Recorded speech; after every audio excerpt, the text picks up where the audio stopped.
boa tarde, bem-vindos. Olá, boa tarde. Está tudo preparado para mais o Doutor Saúde. Hoje assinala-se o Dia Mundial da Esclerose Múltipla e, por isso, o programa será dedicado a esta doença neurológica, crónica, inflamatória e degenerativa. Em Portugal, estima-se que afeta cerca de 8.000 pessoas, sendo na sua maioria mulheres.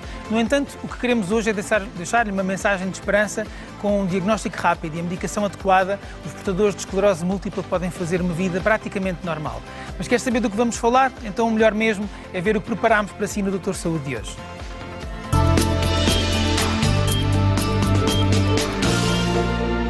Várias figuras públicas deram as mãos para apoiar a campanha Em Roda Viva da Sociedade Portuguesa de Esclerose Múltipla. Conheça este movimento daqui a pouco. Mas antes, saiba o que é, como se manifesta e quais os tratamentos disponíveis para combater a esclerose múltipla. Já a seguir.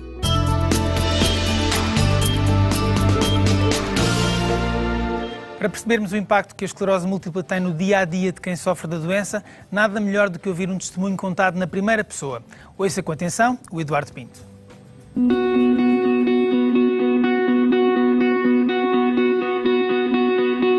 Quando fui para o hospital, nunca sequer me passava pela cabeça que tipo de doença que eu pudesse ter. Aliás, porque era uma doença, quando depois disseram o que era uma doença que eu nem sequer conhecia. Ou conhecia o nome, mas não sabia o que era. A minha reação foi de, ok, tenho esclerose múltipla, o que é isto? Fiquei triste, mas com uma aparente tranquilidade, porque não sendo uma doença que não mata, não tem cura, o choque foi só depois quando realmente senti as dificuldades que a doença um dia me pode vir a dar. O desporto surgiu-me inicialmente como algo que eu precisava em termos de saúde. Depois instalou-se como algo que eu não me vejo sem estar a fazer na minha vida.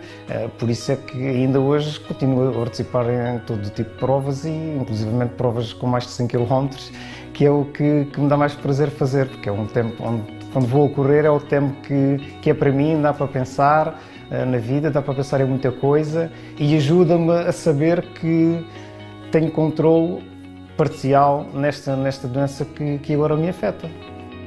No dia 19 de maio, foi uma prova que teve vários significados para mim. Um deles foi o facto de, no dia da prova, estar a fazer um ano de diagnóstico de esclerose múltipla. E há um ano eu praticamente não conseguia sair da cama e estava aqui em casa a arrastar-me praticamente sem conseguir andar. E passado um ano, felizmente consegui terminar uma prova de 100 km. Foram 22 horas e meia, onde pensei em muita coisa, onde me fui emocionando à medida que ia passando o tempo e ia percebendo que estava a conseguir. E foi uma superação em todos os sentidos para mim esta última prova que eu fiz.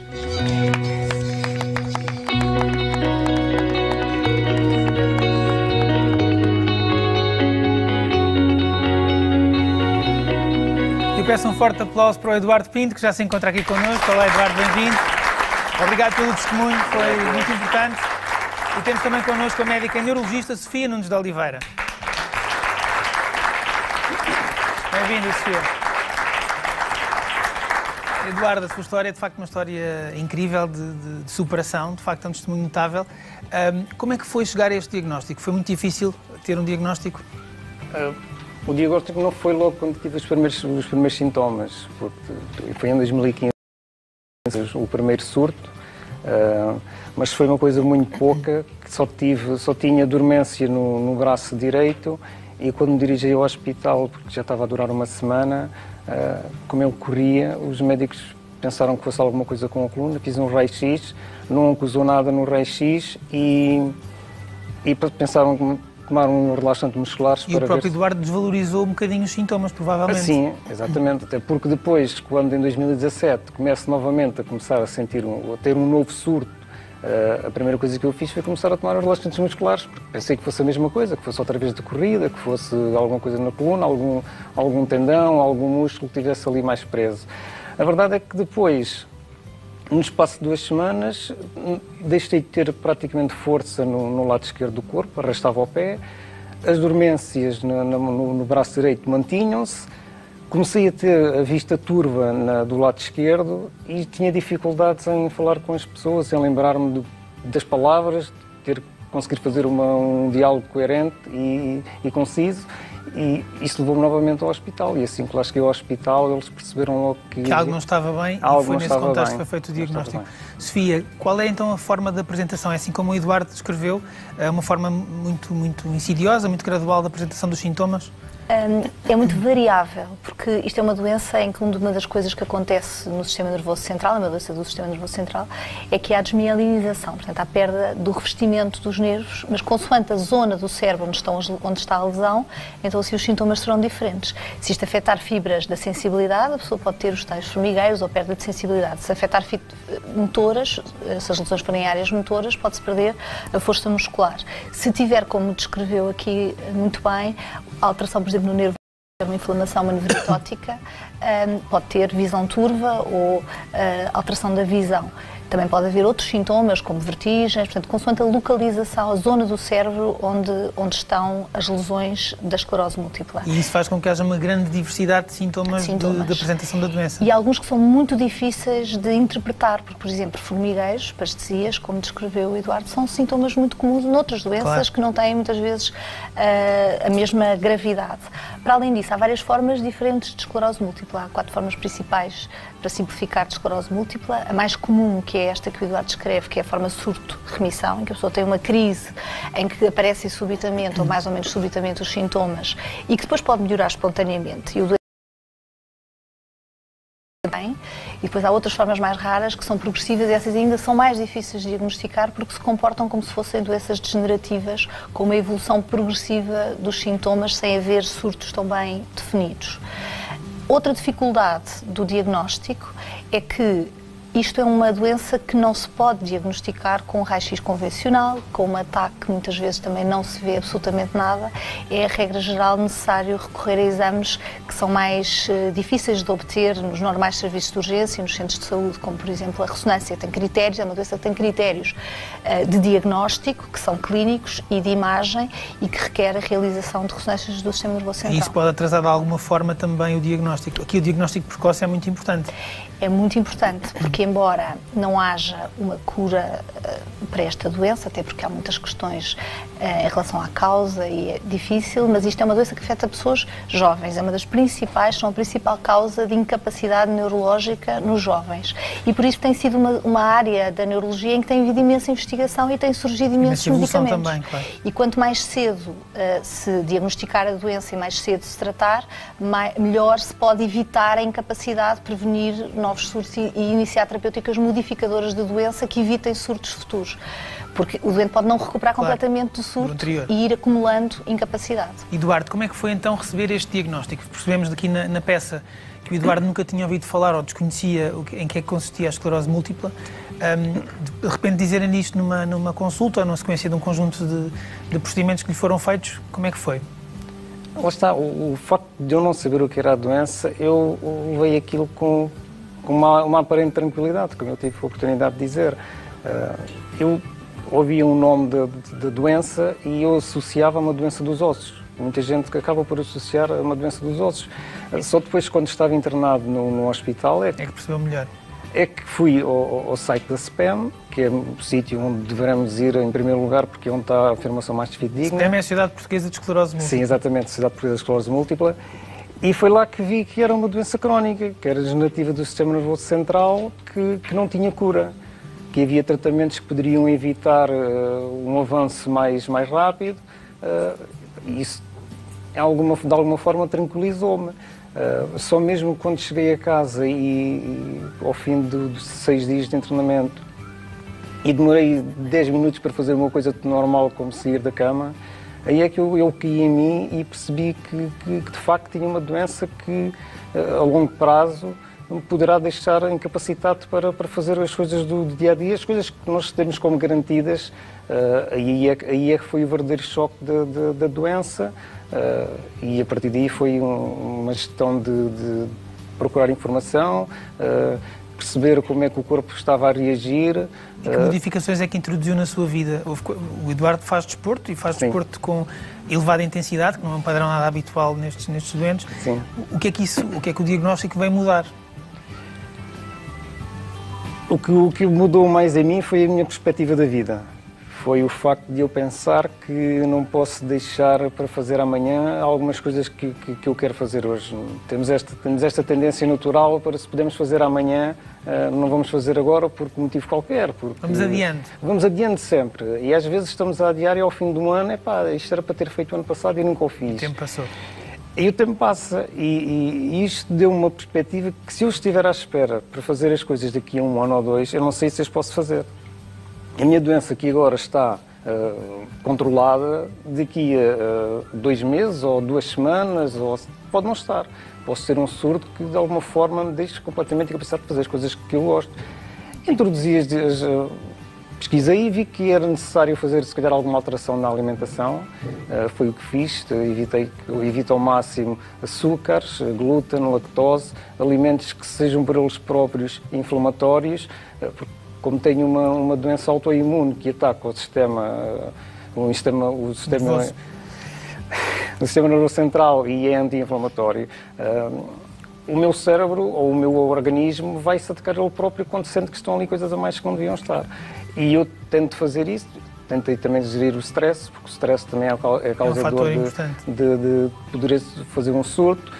Foram pequenas coisas que se calhar toda a gente devia fazer. Mas que no seu caso começaram a concretizar-se no momento em que no meu caso tiveram que começar quando disseram que tinham uma doença como a esclerose múltipla. Sofia, qual é a evolução habitual desta doença? É esta que estamos a ver ou há de facto uma evolução que obriga a muitas limitações das atividades cotidianas dos doentes? É muito variável, é mesmo muito variável, e por isso, quando nós transmitimos pela primeira vez o diagnóstico aos doentes, sobretudo aqueles que já ouviram falar da doença e que já sabem que pode ser uma doença incapacitante e que podem ficar com limitações motoras, podem ter mais tarde na vida que usar uma cadeira de rodas ou ter limitações, às vezes ficam completamente apavorados, e uma das coisas que nós temos que transmitir é esperança, porque há medicação, a medicação é muito mais eficaz hoje do que era há 10 anos ou há 20 anos atrás, e depois porque a doença é muito heterogénea na maneira como evolui. Portanto, há formas benignas de esclerose múltipla em que as pessoas têm 2 ou 3 surtos ao longo da vida e não acumulam grande incapacidade. Há outras que respondem muito bem à terapêutica modificadora de doença, e depois há, obviamente, formas mais graves em que o doente vai acumulando déficits neurológicos e em que pode, a partir de determinada altura, ter enormes dificuldades de locomoção, de autonomia motora, de equilíbrio, etc. Mas é muito variável e portanto, é importante não associar a isto um estigma de que é necessariamente uma doença que vai acabar muito mal. Dito isso, deve-se iniciar a terapêutica, obviamente, o mais cedo possível, e tudo o que possa promover a saúde geral também. Não há só terapêutica para a doença, há também terapêutica sintomática para as várias queixas que os doentes vão manifestando ao longo da vida, como a espasticidade, as dores, etc. Portanto, isso também pode ser tratado. Falámos aqui da causa, falámos que era uma doença em que o sistema imunitário agride de alguma forma o nosso sistema nervoso, em particular a mielina que reveste os nossos nervos. Não falámos aqui de fatores de risco. Conseguimos identificar alguns fatores de risco ou algumas populações que estejam particularmente em risco, e há de facto alguma transmissão hereditária destas doenças que faça com que estes doentes, por exemplo, possam transmitir à sua descendência? Não é uma doença que geralmente seja hereditária, no sentido, não é uma doença genética. Há uma predisposição hereditária. Portanto, há de facto algumas famílias em que ela é mais frequente e os familiares diretos podem ter um risco maior, mas não é geralmente uma doença de transmissão genética. Há um fator interessante na epidemiologia desta doença, é mais frequente nos países do norte da Europa, e pensa-se que isso possa ter a ver com a exposição solar na infância, que pode ser um fator de proteção para a doença mais tarde. Há seguramente uma preponderância do sexo feminino e, portanto, o fator hormonal também pode ser um fator de risco. É uma doença, como eu disse, de adultos jovens. O pico de frequência é entre os 20 e os 40 anos de idade e, portanto, isso é obviamente um aspecto. Depois há outros fatores que têm sido investigados, como a exposição a determinados vírus e fatores protetores, como por exemplo, por causa do sol foi analisado o fator de proteção da vitamina D, embora não seja, uma coisa é a proteção, outra coisa é a terapêutica. Exatamente. E depois, nos ensaios clínicos de terapêutica, alguns destes fatores não são terapêuticos. Podem ser protetores, mas não são depois terapêuticos. Pegando nesse ponto, Eduardo, em relação ao tratamento, como é que foi o seu tratamento e como é que está a ser esse acompanhamento que está a fazer? Sim, eu quando fui diagnosticado, na primeira consulta que tive de acompanhamento com o meu neurologista, Ele falou-me dos vários tipos de medicação que havia, as opções. Eu acabei por optar por uma que me pareceu que me iria ser mais fácil, porque era um injetável que fazia de 15 em 15 dias, mas não resultou comigo. Comecei os efeitos secundários da medicação, estavam ao fim de 3 meses, estavam a deixar-me completamente de rastros, eu não conseguia fazer quase nada. E houve necessidade de ajustar. E quando fui à nova consulta com o neurologista, expliquei-lhe, ele disse, se temos mais opções para o Eduardo, não vale a pena estar aí a tomar alguma coisa que, de alguma forma, está a tirar ainda mais qualidade de vida. Passei então para tomar faço um oral de 2 vezes por dia, de manhã e à noite, e nos últimos 9 meses... Tem estado bem? Tenho estado bem, sem qualquer tipo de... desportiva habitual. Sofia, em relação aos tratamentos, temos de facto várias opções e importa aqui também personalizar um bocadinho a terapêutica em função não só do caso do doente, como também da adesão e dos efeitos adversos que possam surgir. Portanto, temos a terapêutica dos surtos, que é dirigida sobretudo à parte inflamatória, quando há um surto agudo, uma inflamação aguda.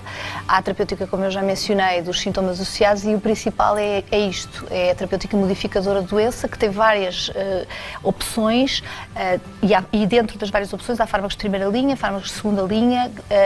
Se o doente tiver surtos sob uma terapêutica, podemos saltar para outro tipo de fármacos, e antigamente só havia praticamente formulações injetáveis, agora já temos também formulações orais para vários destes fármacos, e que também devem ser escolhidos de acordo com a forma como o doente tolera, a agressividade da doença, a comodidade, o acesso, etc. Portanto, há vários critérios a considerar. Muito bem. Eduardo, muito obrigado pelo testemunho incrível que nos deixou aqui. De facto, é um testemunho notável. Muito obrigado. E até à próxima. Obrigado por esclarecimentos também. Vamos agora visitar o site do Dr. Saúde em sic.pt/drsaúde. Hoje, a propósito da esclerose múltipla, falamos da importância que o exercício físico tem na melhoria da qualidade de vida dos doentes. Exercícios ou atividades apropriadas para doentes com esclerose múltipla podem contribuir para uma melhor qualidade de vida. Passe então pelo nosso site e descubra quais os exercícios e as atividades mais adequadas. Para já, saiba o que ainda pode ver no programa de hoje.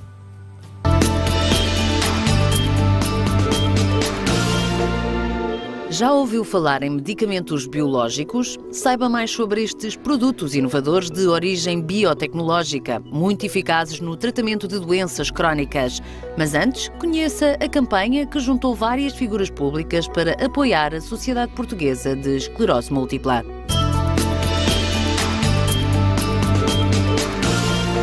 A Sociedade Portuguesa de Esclerose Múltipla tem um papel fundamental na ajuda a doentes que sofrem de doença, mas também aos seus familiares e amigos.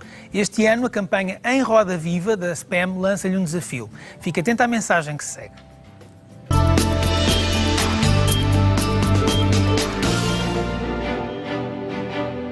Ainda se lembra da última vez que fez uma roda? Foi com os amigos no recreio da escola? Com os seus filhos. No seu aniversário? Dia 30 de maio, Dia Mundial da Esclerose Múltipla, dê as mãos a quem estiver perto de si. Amigos, colegas, familiares, vizinhos, pessoas conhecidas ou desconhecidas. Faça uma roda. Uma roda de energia, afetos, cumplicidade. Uma roda de apoio. Tire uma fotografia e partilhe-a. Junte-se ao movimento Em Roda Viva. Um movimento pelos direitos das pessoas que vivem com esclerose. A esclerose múltipla é uma doença crónica, inflamatória e degenerativa, que surge frequentemente entre os 20 e os 40 anos de idade. Um movimento em roda viva é promovido pela Sociedade Portuguesa de Esclerose Múltipla. De mãos dadas, somos mais fortes.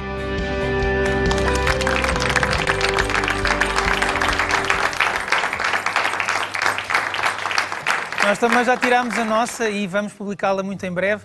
O apelo da Sociedade Portuguesa de Esclerose Múltipla é que demonstre o seu apoio a todas as pessoas com esclerose múltipla ou que de alguma forma são tocadas por esta doença neurológica. E para nos falar desta campanha, tenho comigo a vice-presidente da SPEM, da Sociedade Portuguesa de Esclerose Múltipla, Susana Portásio, e também o Dr. André Nunes e o chefe Chacal, que se associaram a esta campanha da SPEM. Bem-vindos. E obrigado também por terem participado da nossa roda, que é a nossa forma também de contribuir para a divulgação desta campanha. Susana, comece por si.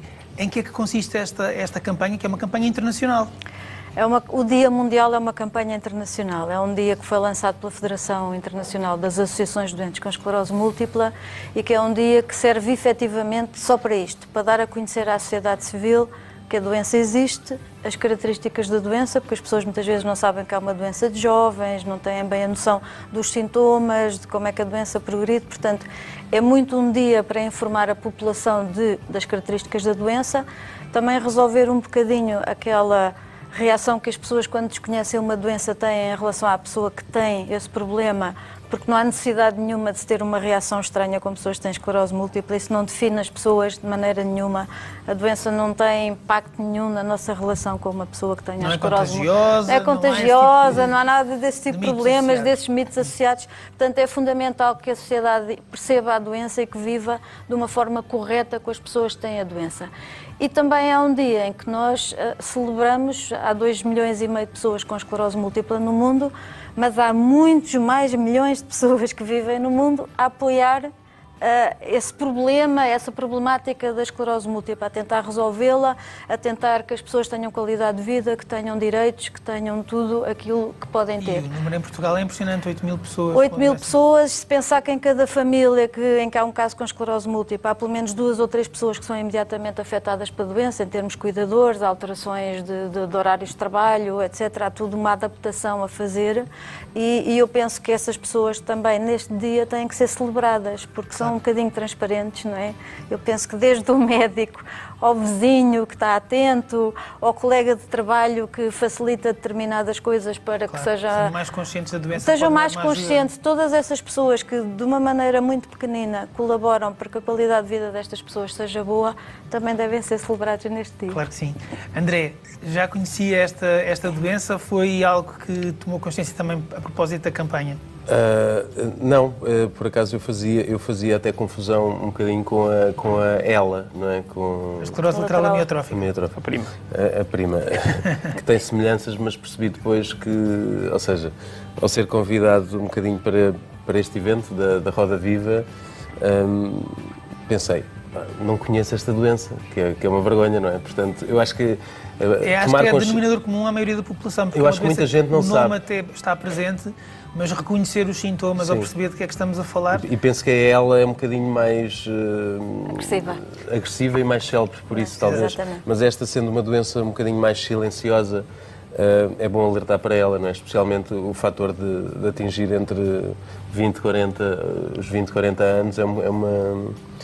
E quanto mais cedo se fizer o diagnóstico melhor, portanto, fiquei a saber mais e a apoiar. E a associação não só dos atores, mas também das figuras públicas, o Chacal também aqui, enquanto pessoa reconhecida pelo grande público. Sou vizinho dele. E vizinho, eu também vi esse cozinho para eles todos os dias. O Chacal já conhecia então esta doença pelo contacto que tinha com a sociedade e também pela participação em outras campanhas que já tinha tido. Exatamente, são vizinhos, fazemos eventos no meu restaurante, estão do outro lado dos meus restaurantes, portanto, estou, acho que um pouco mais conscientizado que o resto das pessoas, porque vejo primeiro as pessoas chegar com cadeiras de rodas, vejo as carrinhas sempre e pode calar a qualquer um, não é por comer melhor, comer pior ou fazer umas coisas de certa maneira, de certa forma que apanhamos a doença, não? E acho que há que estar atentos. Então, retomando aqui a campanha, em que é que consiste objetivamente a campanha? É as pessoas tirarem uma fotografia, como aquela que nós tirámos aqui no nosso estúdio, e publicá-la. Exatamente. Fazendo alguma referência especial? A única coisa que nós pedimos às pessoas é que efetivamente demonstrem que estão disponíveis, mesmo que não conheçam ninguém que tenha a doença, que estão disponíveis para ser solidários e serem rede de apoio das pessoas que têm a doença. E como é que o demonstram? Demonstram dando as mãos, tiram uma foto e enviam-nos essa foto, metem um hashtag em Roda Vida, que é esclerose múltipla Roda Viva, e enviam-nos essa foto e dessa forma demonstram que nós, pessoas que não temos esclerose múltipla, se calhar até nem temos contacto com a doença, mas percebemos a importância de ser solidários com a doença, percebemos a importância de ser rede de apoio de todas essas pessoas que têm este problema, que fazem o mundo das pessoas afetadas pela esclerose múltipla, seja diretamente o doente, o seu cuidador, a pessoa que está disponível para prestar assistência. E por isso é assim uma espécie de manifestação de intenção, é muito fácil, é só dar as mãos. E tirar uma foto. André, ao serem cara também e Chacal, ao serem cara desta campanha, é natural que às vezes depois na rua as pessoas vos abordem também para fazer perguntas sobre a doença. Isto dá mais sobre a doença e ter mais atenção a esta temática? Bom, a mim fez-me, por curiosidade e depois também por estar a dar um bocado a cara pela causa, fez-me estudar um bocadinho o que é a doença, portanto, e as informações também estão muito claras no site da SPAM, que acho que é bom também para uma pessoa investigar. Na rua ainda não é, a abordagem ainda não é sobre a doença, são outras, não é? Dizem que estamos mais gordos e que estamos mais não sei o quê, aquelas coisas de... Não somos as pessoas certas. Ainda não, eles são mais bem informados. E em relação aos cuidadores, falámos aqui deles, eles têm um papel essencial no acompanhamento destes doentes, não só pelas várias fases depois também de gestão do conhecimento da doença e da confrontação com a doença. Alguém que recebe um diagnóstico que tem uma doença crónica que não tem cura, provavelmente vai ter períodos em que psicologicamente vai um bocadinho mais abaixo e as pessoas que estão à volta, não só os colegas, a família, mas também os cuidadores numa fase mais avançada da doença são fundamentais. Sim, há dois tipos de cuidadores. Há os cuidadores formais, não é? Onde se integram os médicos, os enfermeiros, os terapeutas, os psicólogos, etc., que felizmente já temos equipas médicas muito dedicadas e muito conhecedoras desta patologia e que acompanham as pessoas, eu penso que com bastante qualidade em Portugal. E depois há aquilo que nós chamamos os cuidadores informais. Os cuidadores informais pode ser qualquer pessoa, pode ser um pai, pode ser um cônjuge, pode ser um amigo. São super importantes. E como a doutora referiu, a doença pode estar numa fase incipiente e manter tempo, pode ter uma progressão mais rápida e mais incapacitante. Eu penso que o grande problema das pessoas que têm esclerose múltipla é como ela não tem um perfil comum a todas as pessoas, mesmo as pessoas que estão bem não sabem durante quanto tempo. É um bocadinho como dizia o Eduardo, eu vou ter que fazer tudo já porque não sei o que é que o futuro me reserva. E esse tipo de ansiedade pesa muito na pessoa e pesa também nas pessoas que se relacionam com ela no dia-a-dia.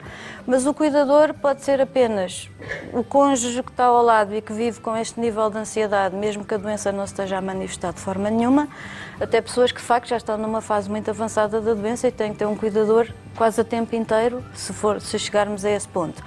Todas estas pessoas, conforme a sua situação específica, como digo, não há um padrão único, têm que ser valorizados e todos eles têm algum impacto da doença na sua vida. Ou porque têm a partilhar os momentos de ansiedade, os momentos psicologicamente mais fracos, ou porque têm uma sobrecarga tão grande que têm que alterar a sua vida profissional, a sua vida social.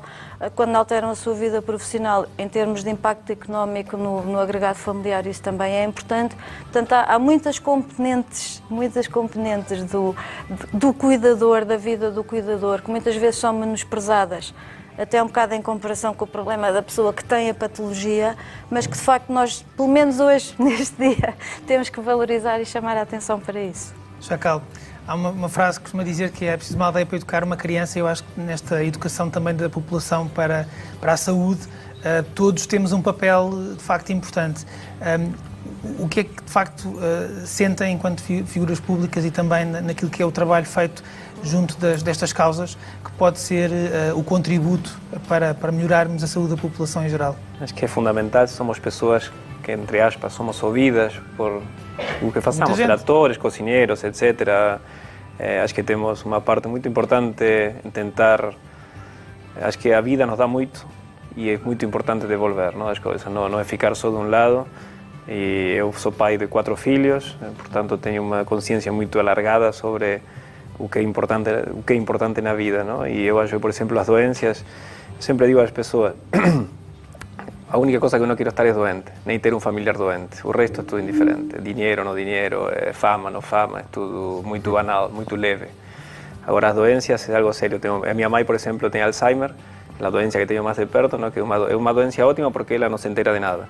Mas, por outro lado, é isso. Para ela sofrem todas as pessoas à volta. E é uma pessoa que foi super saudável a vida toda, e conheço pessoas assim que tiveram outro tipo de doenças de um dia para o outro. E temos que estar muito conscientes e atentos, não? Tentar decifrar, por exemplo, estava a ouvir agora que a visão dupla é uma das características. Das características para saber que uma pessoa tem esclerose múltiple. E eu acho que qualquer causa eu tento ajudar dentro das minhas possibilidades, do meu tempo, não venho aqui para dizer, olha que bom que o Chacal, eu acho que o André também, não, é uma questão de consciência real, não? E acho que também é importante para as pessoas sentirem que não estão sozinhas. E todos nós aqui, mesmo quem às vezes parece que vive uma vida de glamour, de certa forma, não os atores nem os chefes, não todos, mas na realidade também tem uma família, também tem às vezes problemas, também tem que ser cuidadores, também tem que alimentar, tem que tratar da higiene às vezes de alguém, acontece com todos. Eu acho importante nós aparecermos e mostrar também as nossas Vocês também são reais, também são reais, não é? Às vezes até demais. Têm os mesmos problemas. Susana, vamos divulgar também outra ação que eu acho que é importante e que é paralela a esta, que é o Alerta Laranja. Aliás, o Chacal, a Susana e eu, o André, não sei se tem alguma peça de roupa escondida de cor de laranja. Não tenho. Depois nós optámos neste dia também para valorizar a cor laranja, porque como estamos de facto num dia de awareness, informação sobre a doença, e esta é a cor que internacionalmente é associada com a doença, criámos uma espécie de movimento de alerta laranja hoje no país todo, não só em Lisboa como noutras cidades onde também temos outros voluntários como nós a fazerem este trabalho, para chamarem a atenção das pessoas para a doença e, de certa forma, associarem a uma identidade comum que é a cor laranja. E esta campanha, como é que funciona? As pessoas tiram uma fotografia com uma peça de cor laranja? As pessoas tiram uma fotografia com uma peça de cor laranja, qualquer coisa, podem pôr na cabeça, na mão, no pé, onde quiserem, e também nos enviam um hashtag sobre alerta laranja e para além disso, nós, no caso desta campanha, tivemos um patrocinador que diz que por cada fotografia nos dá €1. O que também não é desagradável, porque nós não queríamos... Não é só não ser desagradável, como é muito importante. Porque nós, como é evidente, temos dificuldades, como qualquer associação de doentes, temos dificuldades muito significativas para nos mantermos em funcionamento com os parcos recursos que temos. Qualquer apoio que nos deem também financeiro é muito importante. Temos muitos serviços a funcionar, as pessoas às vezes não têm noção, mas temos pelo menos um assistente social e um psicólogo em cada delegação. Temos serviços de neuroreabilitação, temos serviços de apoio domiciliário, temos animação a domicílio das pessoas que já não podem sair de casa.